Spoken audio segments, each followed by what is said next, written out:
Aussie Villain. I do daily Football Manager content. So if you are new to the channel and you like Football Manager, make sure you hit thumbs up, subscribe, and let's get this tutorial underway because we are going to be looking at what options you have when offering a player a contract. So this is Romeo, even, I'm not sure what his name is, Lavia anyway, at Chelsea. Absolutely love this kid. He's brilliant. He's currently a breakthrough prospect, a wonder kid. So let's go and have a look at how we would offer him a new contract. Now, this kind of does work the same if you're offering an extension or if you're a player signing and you've offered a transfer fee that's been agreed, and it works basically exactly the same way. Now, if you were bringing in a new player, you would already have discussed it with the agent, but let's say we're interested in renewing him. He wants to start the majority of games, so that's likely to mean a regular starter, which is more or less what he's been anyway. 120 grand a week to 140 grand a week, 145 grand a week, and a long-term deal, which is fine. Now, if you wanted to contest something, typically it's either going to be playing time or it's going to be wages, contract length. I mean, typically you want longer term contracts anyway, unless it's an older player. But if we were to contest it, we can see that, yeah, on this occasion, they would be willing to drop their wage demands as well. So that's actually worked out quite well for us. So we'll agree to that. And we can now go and offer the contract. So he does want to be a regular starter, moving up to an important player if it's that next season or the season after. Now, other promises that you can add here, you could continue the playing time. So whether that would he become a star player sort of down the line, whether you will appoint the player as captain, vice captain, assign as free kick taker, penalty taker. Now, if you agree to let the player use the club as a stepping stone, that means minimum release fee. You want to try and avoid, I'd say you want to try and avoid promises just in general, because you kind of have your hands tied then. If you find somebody that's better in doing something particular, you're contractually obliged to not change things. Whether you can promise to find a loan to assist player development. You will sometimes find younger players will want this. I mean, if you want to loan them out, you're going to loan them out anyway, aren't you? So like I say, just generally try and avoid the promises, improve coaching staff, or play in a preferred position or role. This is one, if they want to be promised to play in the role that you're going to play them in anyway, maybe agree to it. One thing I would sort of flag up, though, is midfielders. You could be playing them as an attacking midfielder, sort of a conventional midfield role, but what they are actually saying is they want to play as a number 10, basically. So you can promise fit players. I've done it myself, and it's not, you're not actually promising them what you think you're promising them. So just be very careful when promising midfield players. What position in midfield, like how far back or forward do they want to be? Strengthen squad in the following areas. I mean, it can be okay if you're planning on doing that anyway. Typically, if you sign a player that is better than the player any player that's already in the position, then they'll say, yeah, that's fine. But I like to avoid that again where I can. Finding a suitable player to help settle. This one annoys me. If you are being forced to do this, this is what I do. I sign a player and they demand this. Whatever the nationality is, go to that team's like under 19s and just sign the free, cheap, crappiest player you can on a 1-year deal and just bring him in, and it fulfills the promise and it keeps everybody happy and it doesn't cost you too much. But it really annoys me. Just, you're a professional, man. Come and play, do what you want to do. Long-term aims for the club are, now if you're trying to convince a player to join that's a little bit up in the air, then this can be very good to show them that you mean business, basically. But just be aware, if you don't do it, then they're going to want to know why, basically. So again, just be a little bit careful. With any promise, just be careful what you're doing, because it's going to upset them if you don't do it.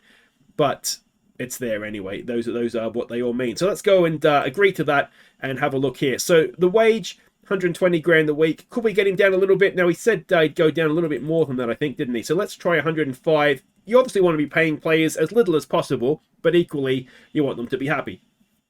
So that's that. Loyalty bonus is something that'll be paid out. Is it weekly or monthly? Is there bonus paid out, which is spread over the duration of the contract? Well, I can't remember if it's. I think it might be monthly. So over 4 years, you divide that, and then monthly, that's sort of paid out, and then the agent fee there as well. Agent fee. I mean, I hate paying agent fees, but it's just I just leave it typically. You can try and lower it, but unless you're really tied up on money, just keep the agent happy and make them push the deal through. Now you have the bonuses here. So bonuses for qualifying for the Champions League. Now this will exclude the current season and winning the FA Cup.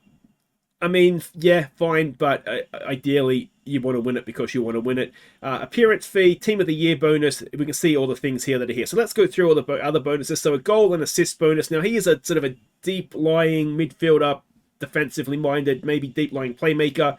So goal bonuses aren't going to be too important to him. Assist bonuses potentially, but maybe not. International cap bonus. So this is every time he was to play for Belgium. Yeah, you would pay him. Where's that? Was that got 120 grand? I don't think so, mate. Anyway, maybe that's so he to help get a contract across the line. All the things in the Premier League here. Typically, I would what I would do is I would say if we win the Premier League, you can have a bonus, not just getting into the Champions League. Like that's top four. That's not great, is it? So we'll give him a bonus for that, and then we can see winning the FA Cup, winning the Carabao Cup. If you were in Europe, then you would have the option of if you win whatever European competition that you're in as well. So yeah, I would typically say winning something, maybe not making the top four. That's the Arsene Wenger Trophy, isn't it? Now the other clauses here, top. So there's the yearly wage rise, so 10%. So every year he would get a pay rise of maybe 10.5 grand the first year, which would take him to don't make me do maths on camera. 115 grand. Yes. So then it would become 11.5 grand the year after that. So it's an accumulative. It's not going to be 10.5 every year. It's going to be 10.5. Then it's going to be 11 point whatever. Then it's going to be whatever for the 4 years. So ideally, I like to get rid of this because I like to know I'm paying this much for wages, and then I have this much left for another year. If it goes up 10% every year, then you've got to try and find that from somewhere else in the wage budget. So it gets a little bit annoying for me personally. Now, top division relegation wage drop. If you are, say, newly promoted to the Premier League and you're trying to sign guys to stay in the league, but obviously there's a chance, Luton, that you could go down, or Sheffield United. And what you don't want to be doing is paying 105 grand in the Championship when you can't afford it. So it could be you get a relegation wage drop in. Now, if you're being extremely financially sensible, any contract for any team would have this in it. But Football Manager, you don't need to be financially responsible. It doesn't really matter. But if you were in all seriousness, like say Luton, you may pay them as really high wage now, but if you go relegated, you cannot afford that, and you may have to insist on a 50% wage drop. But that's basically what that means. Their wage will stay the same, but if they go into the Championship or get relegated, then it's going to halve, or whatever the percentage is you want to drop it by. Now, wage after reaching a certain amount of games for the club. So it's all very it's league games as well, not cup and European games. It's very self-explanatory. Sometimes young players will want this.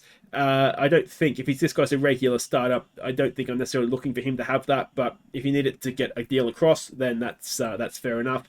Then wage after reaching international appearances. Again, it's basically the same, but if games for their country. And I should point that's friendlies included in that. It's caps, not competitive caps. Now, season landmark goal bonuses for each goal or assist. Now, the way that I always like to do this is actually combining the two. Now, I would say for a striker or someone that you're expecting, it's in the team to score goals, I would say 20 and then 30 would be the bonuses. But for a midfielder, I'll say 15 and then I'll add another bonus in at 25 because that's a pretty good year for a midfielder, isn't it? And I like to make the bonuses fairly chunky to help try and get the wage down so that if they're performing for me, they get their big bonuses. But week to week, if I'm not playing them or if the team's not getting the job done, then I'm not paying up an extra 20, 30 grand a week, say even per player for mediocrity. So that's the way I like to do it. Year extension, so after the final, after league games, so this would be in the final season of their contract. So this would be somebody, say you sign a 34, 35-year-old, and you're not sure if they're going to be around, if you're going to get 2 years out of them or not. You'd sign them on, say, a 1-year deal, and then if they play 15 games for you, 15 league games, they then get an extra year on the same terms. So it can be useful for older players or maybe injury-prone players as well. That can be good. This can be another good one. So if you avoid relegation and they've played X amount of games, they get an extension. So again, if you're signing somebody on big money, this is a good way, 1-year deal. And then if you stay up and they've played games, then they're staying for a second year, at which point you might be able to then negotiate a new contract where they stay more longer term. Or if you get relegated, then they just go. especially if you sign somebody on a free transfer, that could be the best way to do it. So that can be a useful thing for, again, these newly promoted teams. And then you've got an optional contract extension by club. Now, this is a good one. If you've got young prospects and say they'll only do like a 2 or 3 year deal, you can just add in an extra one so that if they're good, you can just trigger an extra year. And I would do this for anybody that has potential coming through the academy. Whenever they sign their first contract, add in, the optional contract extension, and it's your decision then if you want to trigger it. Then they'll stay, and they'll stay on the same terms. And if you don't, then they can just, their contract will up and off they'll go. So yeah, really, really good one for young players, this one. Minimum release fee. Now, minimum release fees have different, it can be just for foreign clubs, just for domestic clubs, clubs in a in a continental competition, or in a UEFA competition. Now, continental competition would be, say, the Asian Champions League, whereas a UEFA competition would be, in the UEFA Champion. Oh, hang on a second. I may tell a lie there. Let me know in the comments. Is this any continental competition? Could that be like the Copa Libertadores in South America, or is that basically saying a European competition that is not necessarily the Champions League? I actually don't know the answer to that. I mean, I've never had anybody come in and from outside of Europe to try and bid for players. So let me know in the comments. I'll be honest, I don't know if that includes outside of Europe or just like Europa League and Europa Conference. And obviously this is just the Champions League. So minimum release fees are always difficult to deal with because it basically means someone can steal your player. A Skojan, if you watched me last FM. So you want to try. It's one of these things that the agent will come to you. Typically, you're not going to get the decision. The agent's going to come to you and say, "This is our release fee," and deal with it, kind of thing. So is there a reason you want a minimum release fee? Not really. If you're the club, you don't really want them to have it. You want to sell them for as much as you can get. You don't want to put a cap on it. So typically it's going to be something that the player's going to come to you with, in which case you just want to get it up as high as possible. If you can add an expiration date, brilliant. Make it end as soon as possible. Relegation release fee.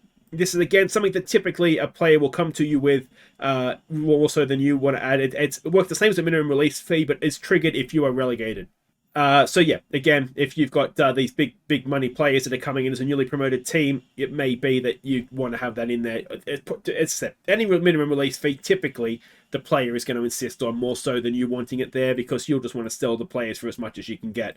So then we've got the sell-on fee percentage. Now this, I don't think you ever want to have. It's one of those, if you have to have it in to get a contract across the deal, then fair enough.